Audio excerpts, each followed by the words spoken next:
Welcome back to Make It Mondays, and this week we are starting a new blanket. This time around it's going to be with this yarn. Yes, it really is that old, if you can tell from the label. But I do have, I believe it's 7 skeins of this left. There have been other blankets out of it on this channel. So I'm going to do a fully knit in the same pattern blanket. So you'll get a little video of how the pattern works, and then most of it's going to be off screen. But let me get everything turned around and I'll show you how it gets started. So yes, I've set up quite a bit, but here's how the basic pattern works. As with most of my blankets, I do slip the first stitch. Then I'm doing knit 2, purl 4, and that's actually the entire pattern for this row. So on the way back, it is knit the knits, purl the purls. So as the stitches appear to you on the other side, repeat those 2, and then do one row that's knit all the way across and one row that's purl all the way across. And that's it. So because of this pattern, my vertical gauge is a little bit squishier. So instead of 6 stitches or 6 rows per inch, it is actually 9. So this is turning out to be a little bit more of a yarn chicken than I expected. So we will see how far I get. I'm most of the way through the first skein of yarn, and I'm not quite 1/7 of the way through the blanket. So I will be back a little bit later to show you how things are going, and if the size of the blanket is having to shrink because of the amount of yarn that I have. So be back in a bit.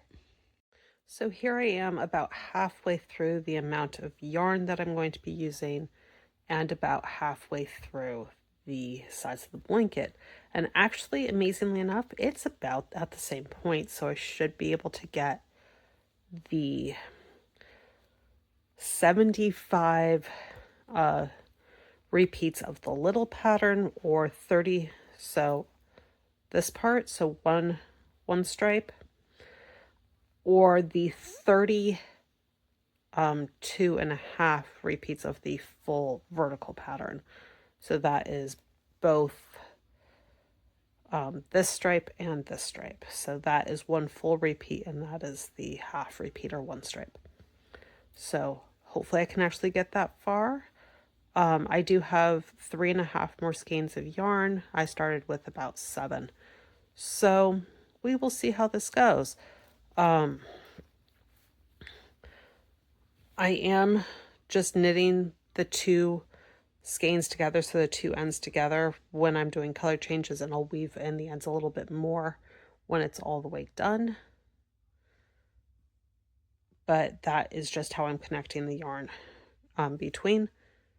But yeah, I will be back to show you how the whole thing worked up in just a little bit. So here is the finished blanket, and it's a little hard to tell with how far away the camera is, but it's a lot smaller than intended. So this is 1/4 of it, and it's square. Yeah, I realized after I was about 2/3 of the way through what I thought I was going to be doing, it wasn't 40 inches across. It was 36. So, because of where it gets donated, it needs to be 40 inches if it's going to be a rectangle. This is a 36-inch square instead. So I do still have more of the yarn, which is an upside, but I don't have enough to do a full another blanket, which is a downside. So I will see what happens with that yarn in the next couple months. But until then, if you have made it this far, please consider liking and subscribing. The algorithm has changed in such a way that without that subscribe and preferably notification, you're not going to see the videos unless you actively go searching. And I will see you next time on Make It Mondays. Bye.